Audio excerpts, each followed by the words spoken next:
জানো তো বন্ধুরা, কাউকে যতই কাছ থেকে চেনো না কেন, কখনো সব কথা খুলে বলো না। মনে রাখা উচিত, এই জগতে বিশ্বাসের দাম কেউই দেয় না। অপরাধ না করেও যখন তুমি অপরাধী হয়ে যাবে, তখন চুপ থাকাটাই সব থেকে ভালো।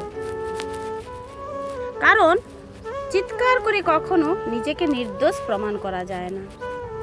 আড়ালে কাজের বিঘ্ন ঘটায়, কিন্তু সামনে ভালো কথা বলে। যার উপরে মধু কিন্তু অন্তরে বিষ, তাকে পরিত্যাগ করা একদমই উচিত। আর নিজেকে কখনো ছোট মনে করা উচিত নয়। মনে রেখো, পায়ের নিচে দুর্ভা ঘাসটাও পুজোতে কাজে লাগে, মাথার উপর তাল গাছটা নয়। কিন্তু কেউ যদি আমাকে ভালো না বলে, বলুক, তাতে মন খারাপের আমি করব না। কারণ এক জীবনে সবার কাছে ভালো হওয়া যায়ই না। রাধে রাধে, শুভ সকাল আমার সকল প্রিয় পরিবার এবং প্রিয় বন্ধুরা। পূর্ব মেদিনীপুর জেলার ছোট্ট একটি গ্রাম থেকে আমি মানসী। বন্ধুরা, তোমরা যে যেখান থেকেই আমার ভিডিওটা দেখছো, আশা করি খুব ভালো আছো। তোমাদের ভালোবাসা এবং আশীর্বাদে আমি কিন্তু বেশ ভালো আছি। ফিরে এসেছি নতুন একটা দিনে নতুন একটা ভিডিও নিয়ে। আর এখন থেকেই তোমাদেরকে সাথে নিয়ে আমার আজকের ভিডিওটা শুরু করলাম। আমার এমজে ফ্যামিলি ব্লগে তোমাদের সকলকে জানাই অনেক অনেক স্বাগত এবং অনেক অনেক ভালোবাসা। আর ভিডিওটা যদি তোমাদের কোনো অংশে একটুও ভালো লেগে থাকে, তাহলে একটা লাইক এবং একটা কমেন্ট করে পাশে থাকতে পারো। তো চলো বন্ধুরা, এই যে সকাল সকাল কত কাজ করে নিলাম তোমাদের সামনে। ঘর দুয়ার ঝাঁট থেকে শুরু করে, তো তারপরে আবার ওই যে বিছান কাঁদরা শুরু করলাম, মানে কাজকর্ম সব কিছুটা শুরু করে। জানো তো, কাল থেকে শরীরটা ভীষণ খারাপ। ওই যে পা হাতে যন্ত্রণা, আর যেন মনে হচ্ছিল জ্বর মতো। তো এই কারণে না অনেকটা শুয়েও পড়েছিলাম। তো তারপরে ওঠে একটু শরীরটা ভালো লাগলো দেখে আবার কাজ করতে শুরু করে দিয়েছি। যে আগের দিনের ভিডিও মানে তোমাদেরকে দেখানো হয়নি, তো আমাদের ওই যে হাঁড়িটা নিয়ে গেছিলাম না, ওই হাঁড়িতে করে মানে খিচুড়ির ফিস্ট হয়েছিল। তো যাই হোক, ওই হাঁড়িটাকে ধুয়ে দিয়েছিল আমার একজন যা। তো আমি আবার হাঁড়িটা নিয়ে গিয়ে আমাদের ওই ঘরের মধ্যে রেখে দিলাম, কারণ ওই হাঁড়িটা ছিল আমাদের ধান সিদ্ধ করা হাঁড়ি। তো এইবারে দেখো, ফিরে এসেছি আমার এই যে ছোট্ট রান্নাঘরটাতে। আর কীভাবে যে যে মানে উনুনটা ভেঙে গেল, আমি কিন্তু সকালে ঝাঁট দিলাম, জল ছড়া দিলাম, তাতে কিচ্ছু মানে কোনো কিছু বোঝা গেল না। তো এখন কিন্তু দেখো আবার ফিরে এসেছি, যখন দেখলাম যে এতখানি উনুনটা ভেঙে গিয়েছে। তো জানো তো, মানে এই সময় যদি ভেঙে টেঙে যায় ভীষণ খারাপ, কারণ এখন তো সময় নেই উনান সারানোর মতো, এতটাই কাজে ব্যস্ত। জানো তো, এখন মানে কোনো কিছু উনানে যদি সমস্যা হয়ে যায়, সারানোর মতো সময়ের সীমা বলতে অনেকটা আমাকে সময় নিয়ে করতে হয়। তো এর আগে কিন্তু অনেক সময় ছিল যেখানে মানে উনান কিন্তু ভেঙেওছি, আবার সুন্দর করে গড়েওছি, নিজের হাতে সব কিছুটা করেছি। এখন অনেকটাই সময় লেগে যায়। তো যাই হোক, ওইদিকে দেখো আমার একজন কাকিমা এসছে, ওই যে গোপালের ভোগ লাগাবে বলে না, একটা টমেটো চাওয়ার জন্য। তো আমি আবার কি করলাম, একটা টমেটো দিলাম না, ওই যে কিছু কিছু সবজি, 3টে টমেটো, একটু আলু, মানে বিভিন্ন রকম সবজি একটু দিলাম, যে গোপালের সেবা লাগানোর জন্য। তো যাই হোক, ওইদিকে কাকিমা চলে যাওয়ার পরে আমি ফিরে এসেছি একেবারে ওই যে আমার সবজিটা কেটে নেওয়ার জন্য, কারণ রান্না করতে হবে। তো চলো, তোমাদের আগের দিনের সুন্দর সুন্দর দিদিভাইদের সুন্দর সুন্দর কমেন্টের উত্তরগুলো একটু দিয়ে দিই। এমআরএস রয় বলেছ, একসঙ্গে খাওয়া দাওয়া করলে ভালোই লাগে। হ্যাঁ, তোমাকে জানাই সবার আগে অনেক অনেক ধন্যবাদ এবং অনেক অনেক ভালোবাসা আমার ভিডিওটা দেখার জন্য এবং এত সুন্দর একটা কমেন্ট করার জন্য। রুলি অমিত ব্লগ কমেন্টও করেছো, বলেছো ভিডিওটা নাকি খুব সুন্দর লেগেছে। আসলে কি বলো তো, তোমাদের দৃষ্টি বা চক্ষুটাই সব থেকে বড় আর অনেক অনেক ভালো, তো যার কারণে আমার ভিডিওটা হয়তো তোমাদের এতটা সুন্দর লেগেছে। সোমা দিদিভাইও কমেন্ট করেছো, সুনিতা বনুও কমেন্ট করেছো। আর সুমিতা বনু বলেছো, বাড়ির পাশের পুকুর থাকলে কিন্তু খুবই সুবিধা। তো হ্যাঁ গো, আমাদের যেহেতু গ্রাম্য পরিবেশে আমরা বসবাস করি, তো আমাদের গ্রামে কিন্তু পুকুরই বলতে গেলে আছে, সাইডে চারিপাশে 2-3টে করে পুকুর আছে। আর তাতে আমাদের কিন্তু সমস্যা হয় না, অনেকটা ব্যবহার করার উপযুক্ত পুকুর। তো ওইদিকে কিন্তু ধরো পুকুর থাকলে না, রান্না করার পরে যে বাসনপত্র, হাঁড়ি কড়াই মাজা, তার সঙ্গে জামা কাপড় ধোয়া, সব কিছুটাই কী হয়, বেশ ভালো করে কিন্তু ধোয়া হয়ে যায় মনের মতো করে। আর তুলা জলে কী বলো তো, অনেকটা জল লাগে, তো মানে সময়ও লাগে, তা আমাদেরও অতটা অভ্যস্ত নেই, তো আমাদের কিন্তু সময় লাগে। তো যাই হোক বন্ধুরা, হ্যাঁ, তোমাদেরকে সবাইকে জানাই অনেক অনেক ধন্যবাদ আমার ভিডিওটা দেখে এত সুন্দর কমেন্ট করার জন্য। তো চলো ওইদিকে আবার দেখো তোমাদের সঙ্গে কথা বলতে বলতে আমি কিন্তু সব কিছু রেডি করে চলে এসেছি এই যে রান্নাঘরটাতে। আর এসে দেখি এই যে উনানের এই যে অবস্থা হাল দেখে না সত্যি খারাপ লাগছিল। আর কী করে রান্নাটা করব, রান্না করতে করতে আরও যেন না ভেঙে পড়ে যায়। তো খুব সাবধান করে কিন্তু বসিয়ে দেখে নিলাম যে ঠিকঠাক চলবে কি না। তো এখন দেখো একবারে চলে এসেছি উনান গড়াতে সব কিছু রেডি করে বসানোর জন্য। আর ওই যে হাঁড়িতে করে না জল দিয়ে বসাবো দেখছিলাম যে ভয় ভয় লাগছিল যদি কোনো কিছু হয়ে যায়। তো না, ভাবলাম ঠিকই আছে, কোনো সমস্যা নেই, এইভাবে কিন্তু রান্নাটা করাই যেতে পারে।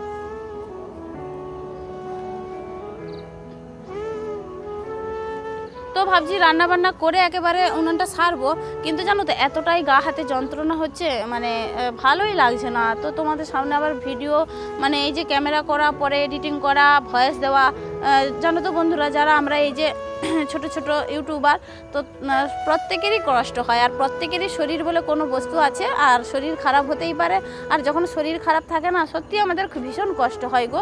আমরা ভীষণ কষ্ট করে কিন্তু ভিডিও বানাই। আর বন্ধুরা তোমরা যারা দেখছো আমার ভিডিওতে একটা লাইক এবং একটা কমেন্ট করে দিও।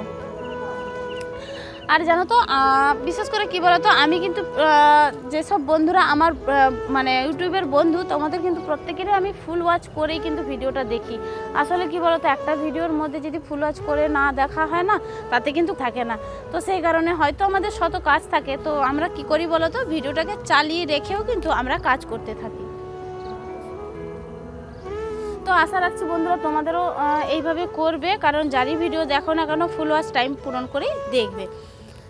তো তাতে কি হয় জানো তো, প্রত্যেকেরই সুবিধা হয়, তোমারও যেমন সুবিধা হয় আর আমারও সুবিধা হয়। তো একে অপরের কিন্তু সুবিধা মতো কাজ করলে না, আমরা একে অপরের হাত ধরেও কিন্তু কিছুটা আশাবাদী তো মানুষ আমরা, তো কিছুটা হাত ধরে এগিয়ে গেলে কিন্তু আমাদের কিছুটা হলেও আশা হয়তো পূরণ হতেও পারে। তো যার কারণে কিন্তু এসব কথা বললাম বন্ধুরা। তো দেখো ওইদিকে রান্না বান্নাটা একেবারে কমপ্লিট করে নিয়েছি। তো এখন চলে এসেছি যে পুকুর ঘাটে। পুকুর ঘাটে এসে গিয়েছি, দেখো কড়াইটা মেজে নিচ্ছি। আর এই যে এখন ভয়েসটাও দিচ্ছি জানো তো, শরীরটা ভালো লাগছে না, যেন গলার কাছটা যেন কেমন ঠান্ডা লাগলে যে অবস্থাটা হয়, খেস করে, তো এটাও হচ্ছিল। আবার তার সঙ্গে সঙ্গে কিন্তু ভীষণ পায়ে যন্ত্রণা হচ্ছে আর কোমরে যন্ত্রণা হচ্ছে। ওই যে সরস্বতী পুজোর দিন ভোর 4টের সময় চান করেছিলাম, আর ভীষণ কুয়াশা ছিল ওই দিন, আর পুরো মানে খোলা প্যান্ডেলের মধ্যে দাঁড়িয়ে থেকে তো পুষ্পাঞ্জলিটা দিতে হয়েছিল, তো এতে এই ঠান্ডাটা লেগে গেছে। তো যাই হোক বন্ধুরা, ওইদিকে দেখো রান্নাবান্নাটা চলে এসেছি করে কমপ্লিট। এই যে উনানটা পেড়ে মানে পারিনি, হালকা করে মানে কালিটা বুলিয়ে নিয়েছি। তো পরে আবার কি করবে জানো তো, উনানটাকে একটু ভেঙে নেব। তখন কড়াইটা সুন্দর করে মেজে নিলাম, মেজে নিয়ে খাওয়া দাওয়াটা কমপ্লিট করে তো তারপরে ভাবছি একটু মানে সময় নিয়ে উনানটাকে সেরে নেব। তো এইভাবে ভাঙাচোড়া উনান কিন্তু পড়ে থাকলে আমার মনটাও বলতে পারো রাতের ঘুমটাও কেড়ে নেবে, তো ঘুমটাও ঠিক ভালো করে হবে না। যদিও রাত্রে একটুক্ষণ ঘুমাই, ওই 12টার পরেই ঘুমাই, তো উঠি 7টা 7:30 বেজেই যায়। তো সেক্ষেত্রেও কিন্তু কী হবে জানো তো, ওইটুকুনি সময়ের মধ্যে ঘুমটাও ভালো হবে না। তো কাজপাট না সেরে রাখলে ওই দিকে আবার জানো তো এতটাই মানে গরমও লাগছে আজকে, এই যে ঠান্ডা গরম এইটা করতে করতে কিন্তু শরীরের দফা একেবারেই শেষ।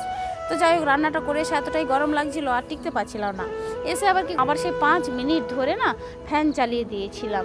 তো ফ্যানটা চালিয়ে আবার কিন্তু হাওয়া খেয়েছিলাম, একে আমার ঠান্ডা লাগা, তো তার উপরে কিন্তু এই কাজটা করে নিয়েছিলাম।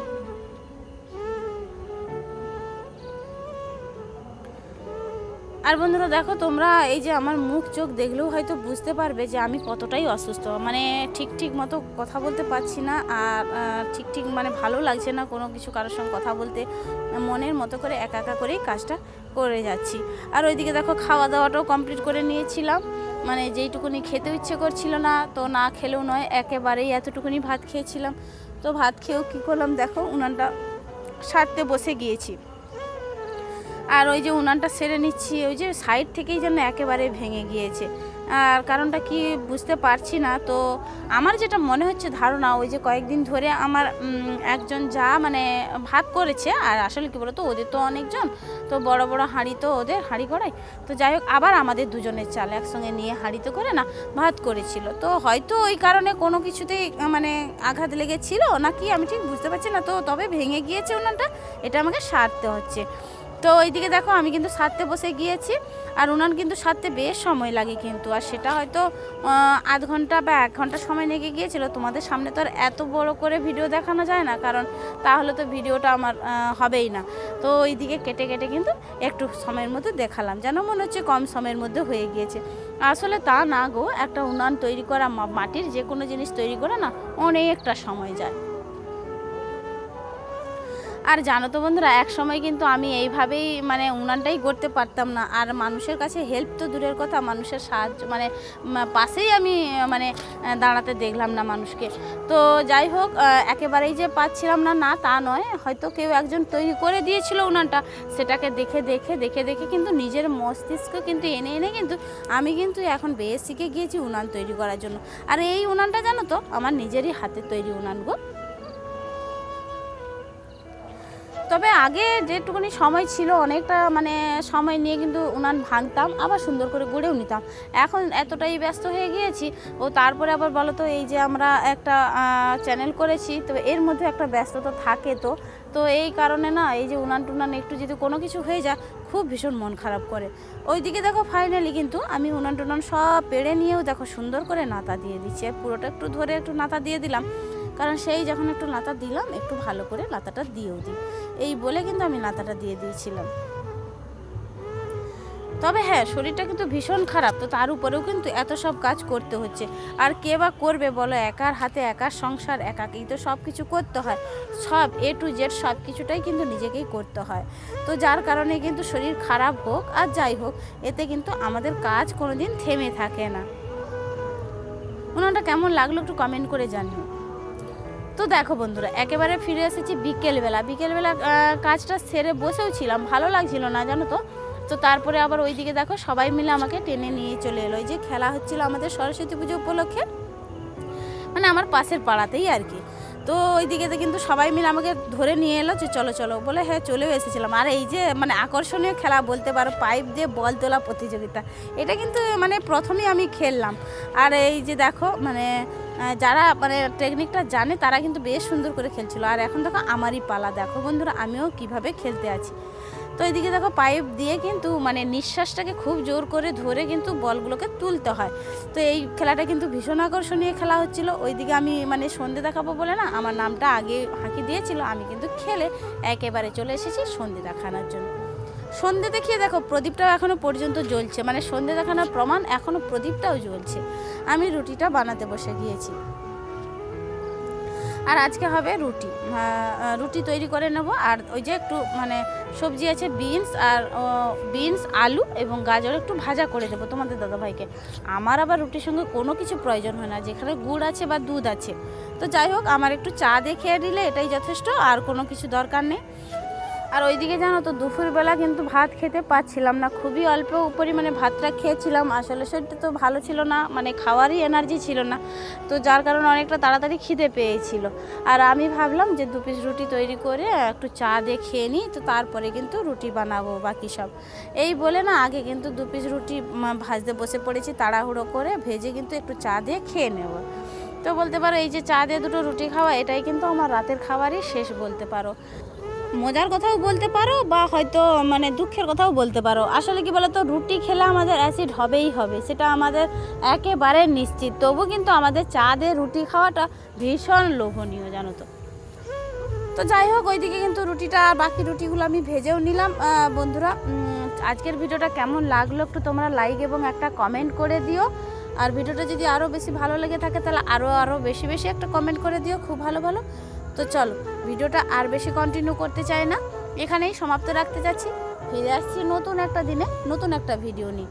আর ততক্ষণ তোমরা সুস্থ থেকো, ভালো থেকো, আর এইভাবেই কিন্তু আমার পাশে থেকে একটা সাপোর্ট করে দিও। আর তোমাদের সাপোর্ট এবং ভালোবাসা কিন্তু আমার একটা ভিডিওর কিন্তু স্পিড বলতে পারো, মনের একটা এনিহা কিন্তু বেড়েই যায়।